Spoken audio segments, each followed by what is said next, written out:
Hi there! Checking in, are we? You're just in time. We only have 2 rooms left. Since this was chosen as the building site for the new Jade Chamber, we've had a constant stream of people in this area. And not just workers either. Visitors, business people, tea sellers, all sorts. So, business is booming for me today. Very few vacancies. You're lucky you got here when you did. Great! One of your rooms is still being cleaned. I guess it should be ready within the hour. The other room is just through the door on the left. Here are your keys. All right. Hope you enjoy your stay. Please excuse me, I'll leave you to it. Shenhe, you should go get some rest. We'll hang around outside until the other rooms. Paimon's gonna go see if there's anything good to eat around here. Paimon couldn't help but notice one of the guests walk in with a huge grilled chicken drumstick before. Let's buy one for Shenhe too. She can have it as a midnight snack. Or save it for breakfast tomorrow. All right. I will head to my room for now. If you need anything, don't hesitate to disturb me. I'm a light sleeper. I will hear if you knock on the door. See you tomorrow. Hey! Isn't that Cloud Retainer? What's she doing here? Let's go and say hi.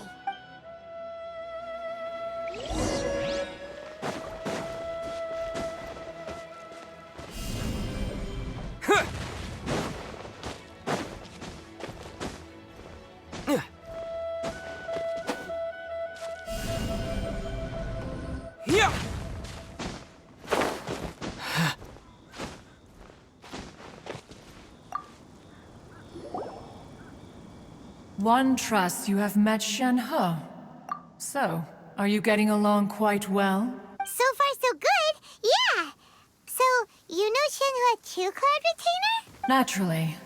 Save for Ganyu, who spends the majority of her time in Liyue Harbor.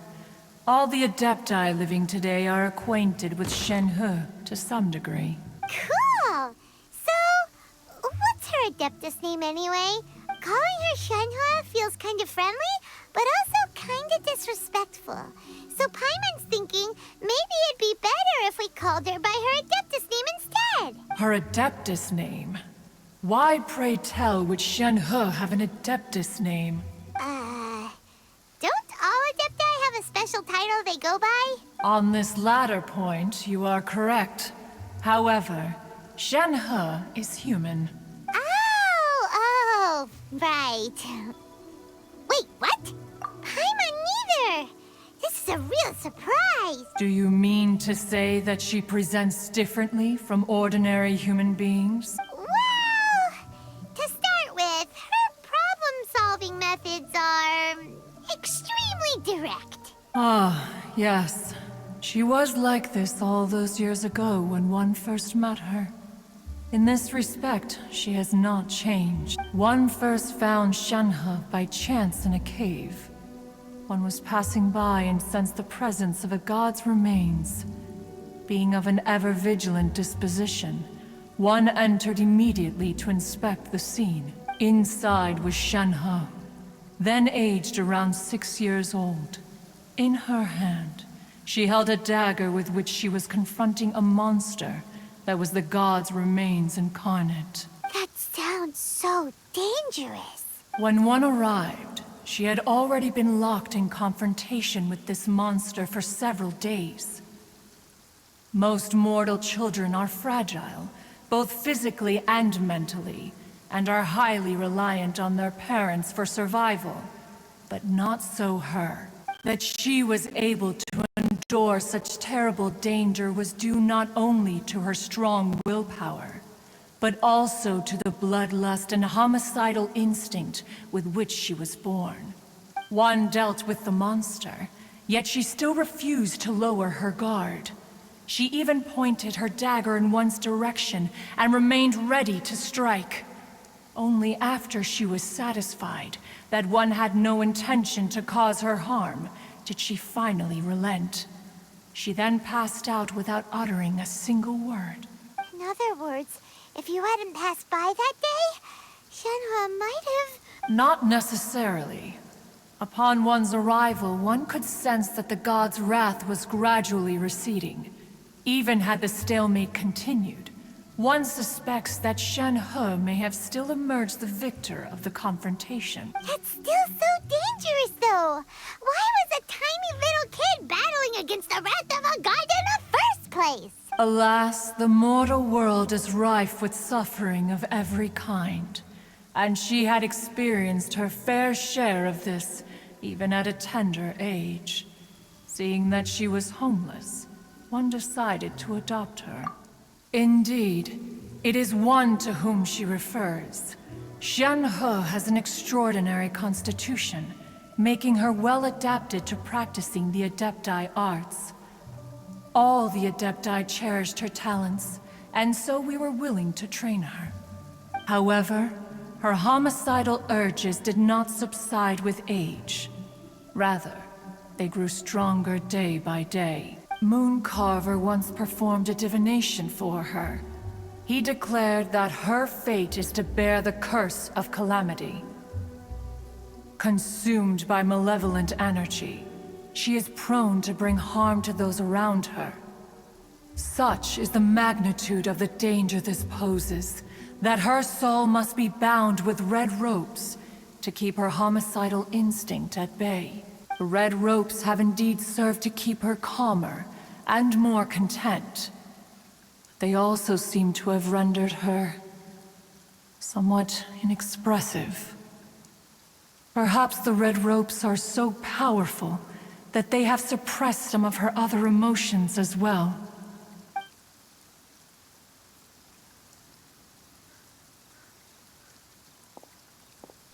It is only by fate that people's paths may cross.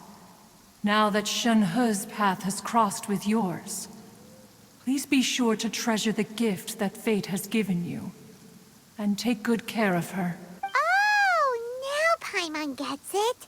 You came out here to check up on Shenhe because you were worried about her, didn't you? Huh. You dare draw such a facile conclusion on the nature of one's present excursion? Incorrect. The truth is that while Liyue Harbor may seem peaceful today, danger is always lurking in the shadows. Ningguang once made a bold assertion that this is to be the era of the contract between Liyue and the humans. Well, one is most curious to observe how she will respond to the coming storm.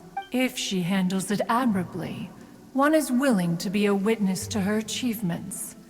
But if she does not, the adepti shall not hesitate to seize control. Let us conclude our conversation here for today. One has occupied enough of your time, and night is approaching. Be sure to get ample rest. So, Shenhe isn't an adeptus after all. She just grew up around the adepti. Oh, no wonder she doesn't like being treated as an adeptus. Having everyone falling over themselves to show their respect all the time must be kind of hard to deal with.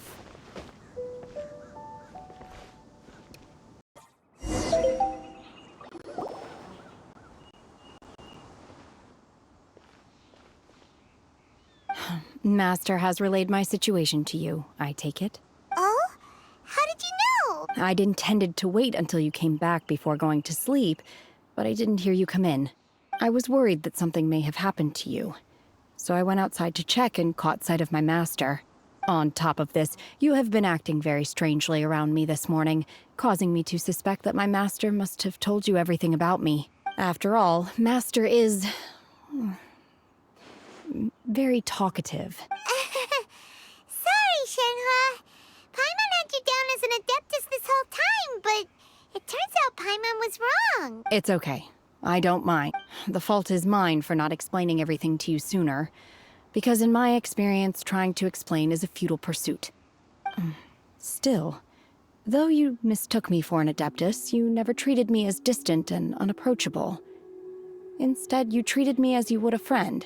For this, I am very grateful indeed. To be fair, we've met our fair share of real adepti, too. Anyway, now it's settled. From now on, you're our friend. Whether you're an adeptus or a human isn't the important thing.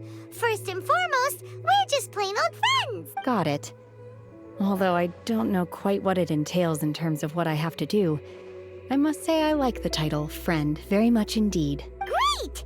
Well, now that we're all rested up, we should start searching for the other 2 items on the list. But before we do that, let's go to the building site and ask Ningguang's little helper how the progress is going. After all, sunset vermilionite is so rare.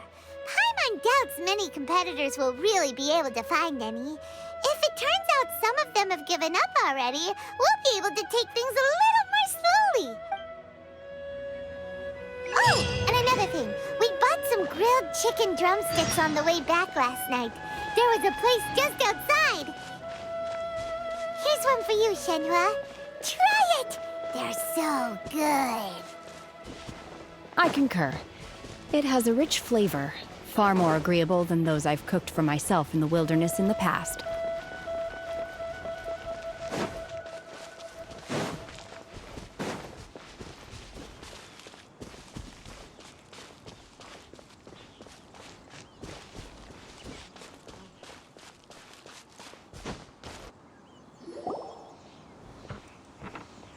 Look! The Jade Chamber is floating into the sky! But it seems to be tied down by something. That's because it's not finished. Hey, Byron! And hey! People Paimon doesn't know? Given the enormous scale of the Jade Chamber, we split the construction work into 2 phases to make sure the structure remains balanced. Before we find some suitable plastrite, we build the Jade Chamber's keel at ground level. Once the plastrite is ready, we place it into the keel and let the partially constructed Jade Chamber rise up to the height of the surrounding mountain peaks. The remainder of the construction work is then carried out at that altitude. Once everything is ready, we release the iron tethers and allow the Jade Chamber to rise to its target altitude. Miss Bywin, we've brought some new materials to submit. One moment, I'll be right there. The construction work has only been able to progress this rapidly thanks to the plastrite provided by you. Lady Ningguang is most grateful and looks forward to seeing more of your work. Wow, can't believe you sourced the plastrite so quickly. It's the key piece of the puzzle. Looks like you beat us to the punch. Wait, I know you. You're the one who fought against the Vatuian Osile, right?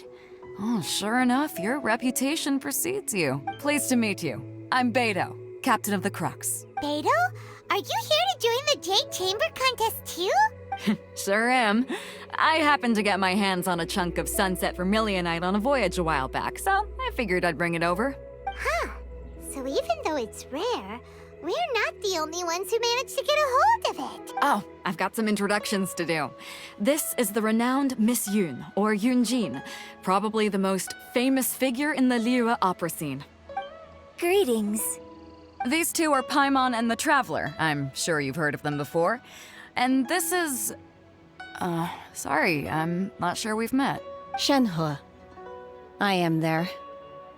Friend. Good to meet ya. Well, from today on, I guess all of us are friends. Miss Yun is also here for the contest.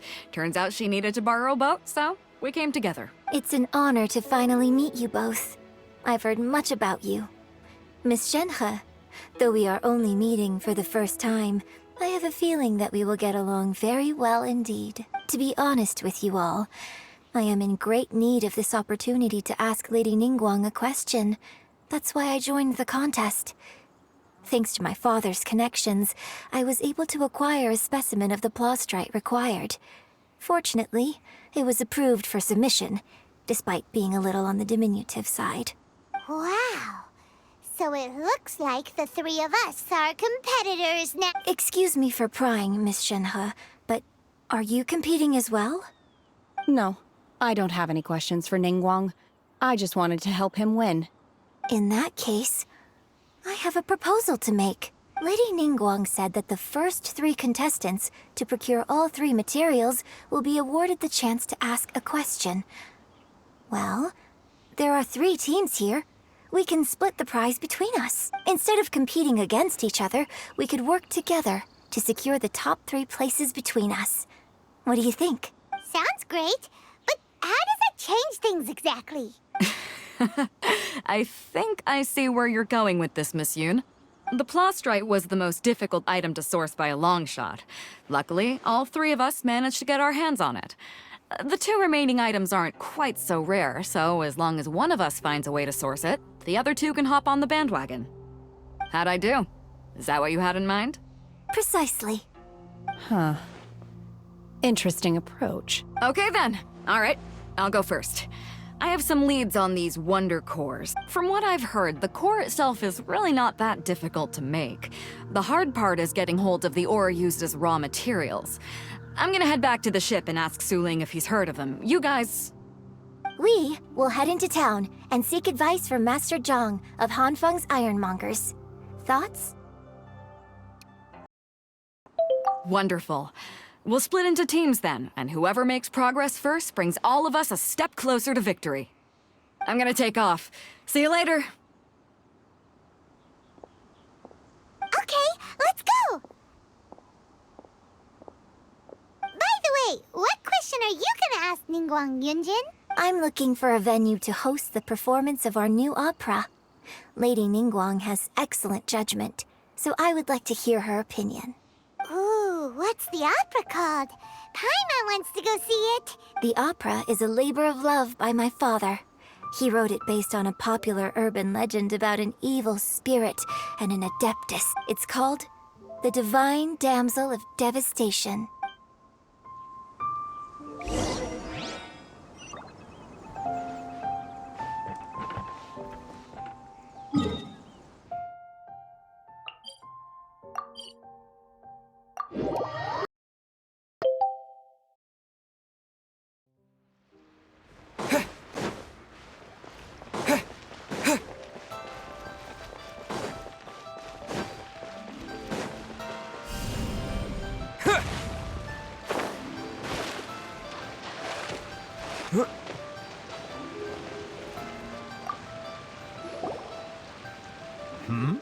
Ah, hello. Are you here for something off the shelf, or do you need something forged? Excuse me, Master Zhang. We were wondering if you'd heard of something called a Wonder Core. Of course I have.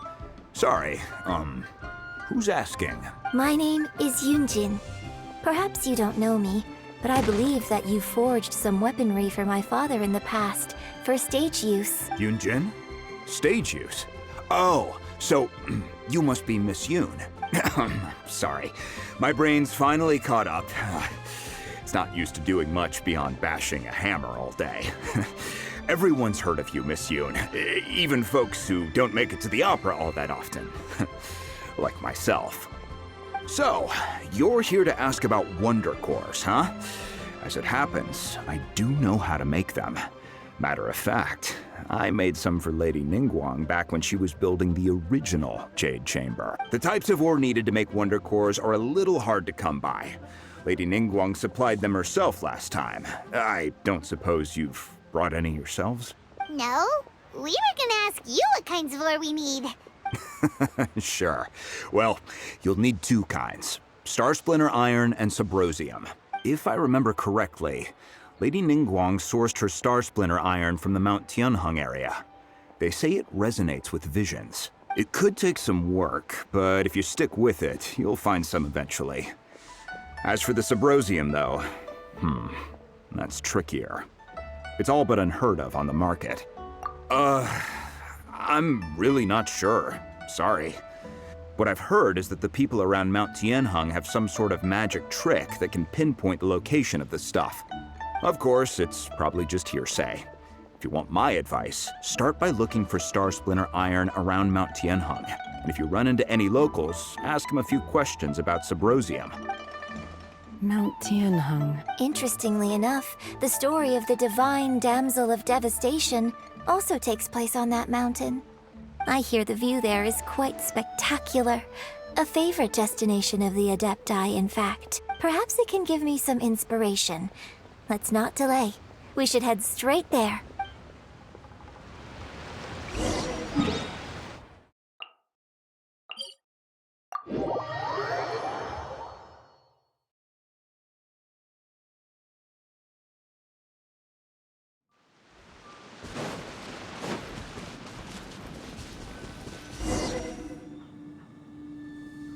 I came to Mount Tianeng once with my father as a child.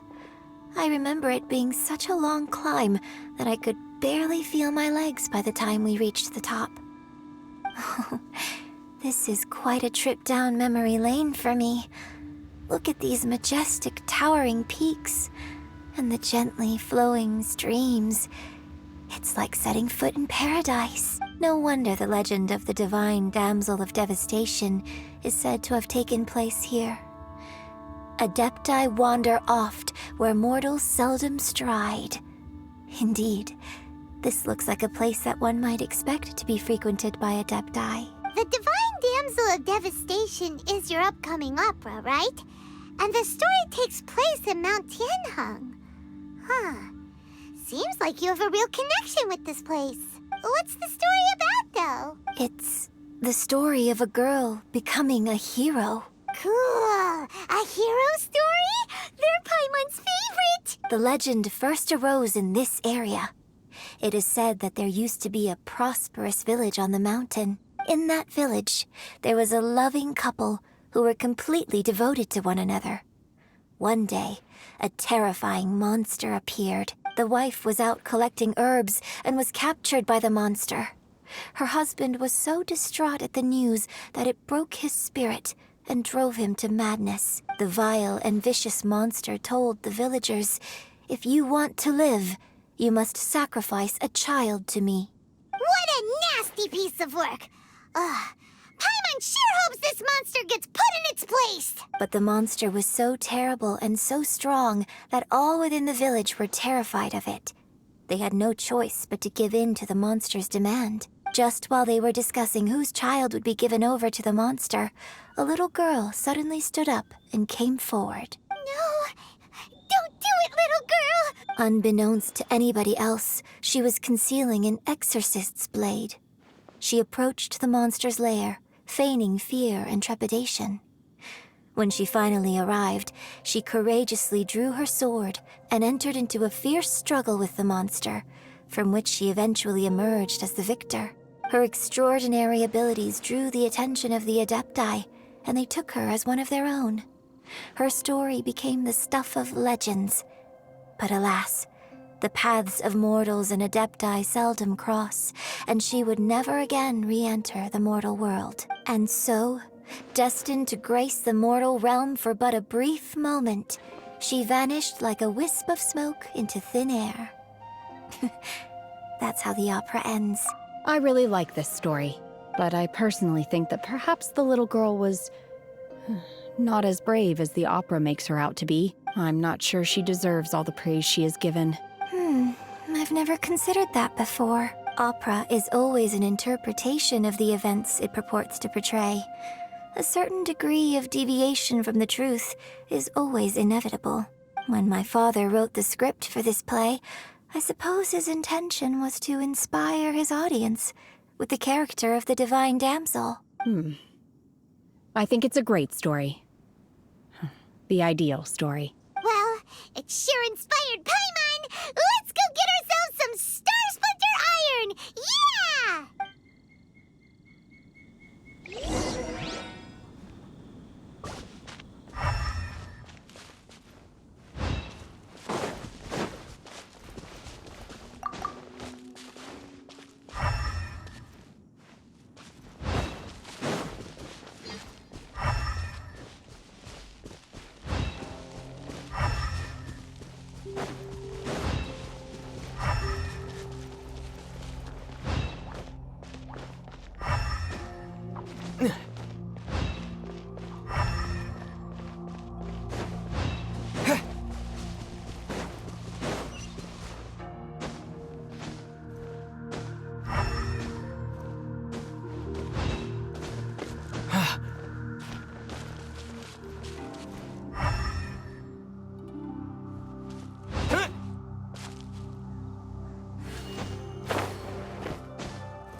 Terra Smash!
There should be enough Star Splinter iron.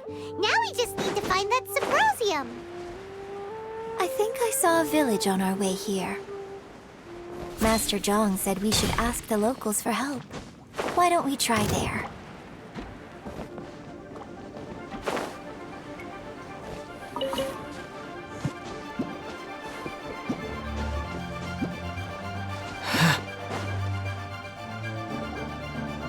Hey, there really is someone here.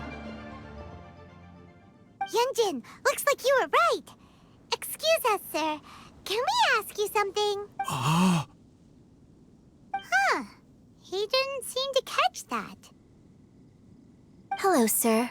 We were just passing by and wanted to ask if you happen to know anything about Subrosium. Is he trying to tell us to look for clues in the village? Well, whatever. Guess we're on our own here. Shenhe, Yunjin, let's have a look around. Sorry, you can go ahead without me. I'd like to have a word with this gentleman. If that's okay with you, Uncle Mingjin. It's Shenhe. Shenhe. You're alive. The rumors were true. So, all these years? I'm sorry, I don't know how to find Subrosium. But I think you can find some information in the village. This place is deserted now. No one ever comes here. So you can rummage around all you want. Huh? You know this guy, Shenhe? Thank you, kind sir. We'll go and take a look around. Don't worry.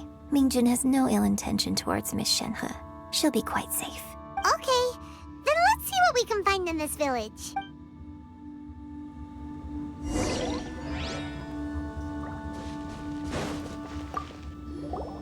I came back here once before, a few years ago. Alone. I hid it from Master at the time.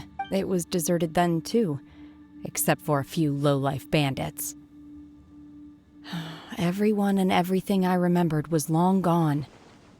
But as people were passing by, they stopped to admire me. They praised me, telling me I gave off the aura of an adeptus. I tried explaining to them that I wasn't an adeptus, just an ordinary person who came from this village. But no one believed me. When I saw how run down all these houses were, I felt at a loss. It was like I took a look at the world, and on the surface, it looked like a vast realm with so many places I could go. Then I looked a little closer, and there was nowhere for me to go at all. Suddenly, so much time has gone by. Everything has changed. Last time I visited, I felt so upset. But today, I don't know why, but it feels different. It is easy for your mind to run wild when you are alone. But this time, you are with your friends, aren't you? Yes, my friends.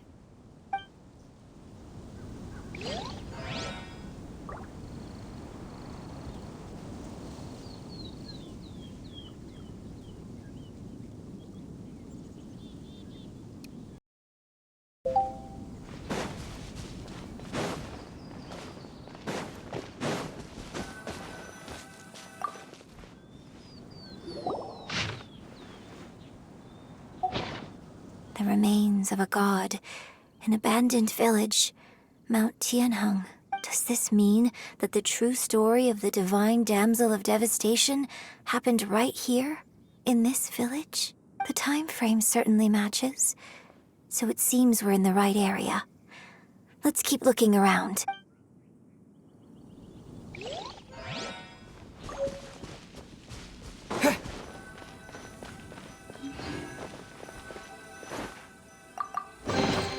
A reward on the road. What's this?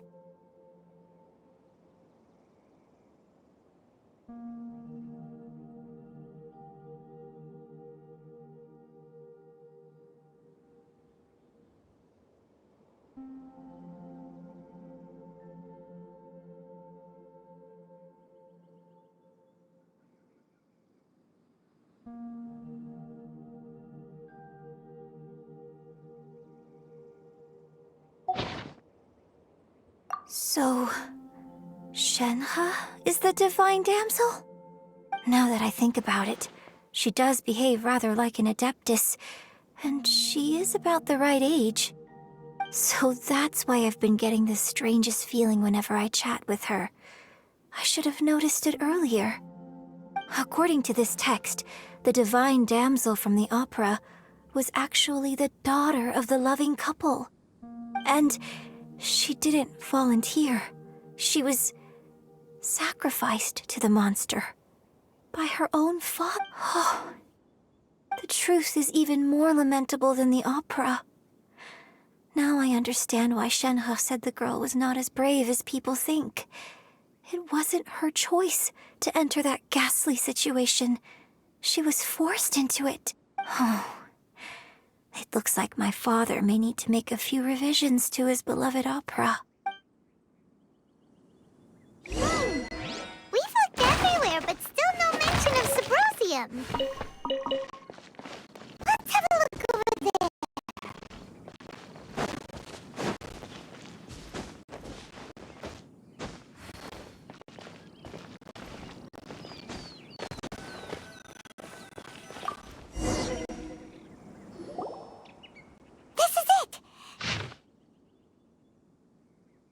So basically, we need to go to the middle of the lake south of Mount Tianheng at dusk, and we'll find us some Symposium. Let's go back and tell Shenhe the news.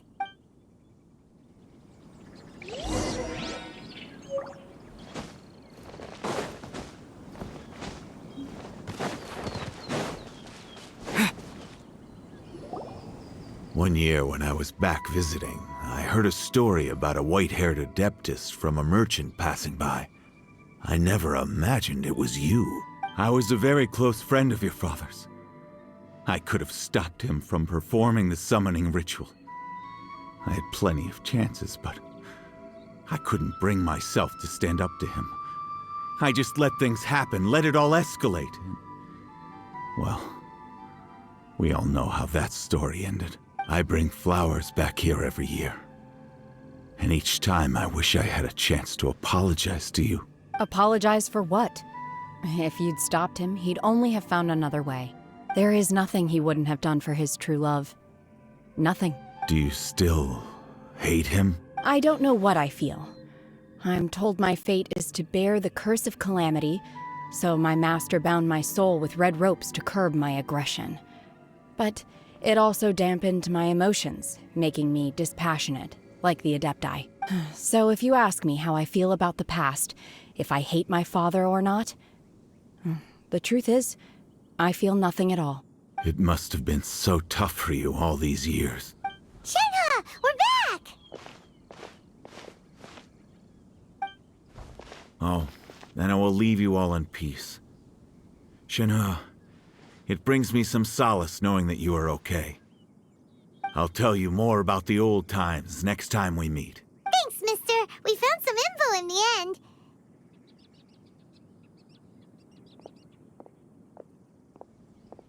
Shenhe, look! This tells us how to find Symposium. All we gotta do is go to the middle of that lake. Let's go then. Miss Shenhe, there's something I'd like to talk to you about. Just now, in the village, we found... Why? I know I say that opera always deviates from the truth, but now that the main character is standing right here in front of me, I cannot simply dismiss your lived experience in favor of my father's fiction. It's okay. I like your version. But, My master once said that the day I learn how to use my strength for the good of others is the day that I can truly become part of human society. So, I hope that one day I might be brave enough to stand up and protect others, just like the girl in the opera. But I've never thought this way before, and I wonder whether I will continue to think in this way. don't worry. I believe you will. In fact, I think maybe you've already started to become the person you aspire to be. You just haven't had the opportunity to see it for yourself yet. Shenhe! Yunjin! Cut the chit-chat! Let's go! We can't let someone else beat us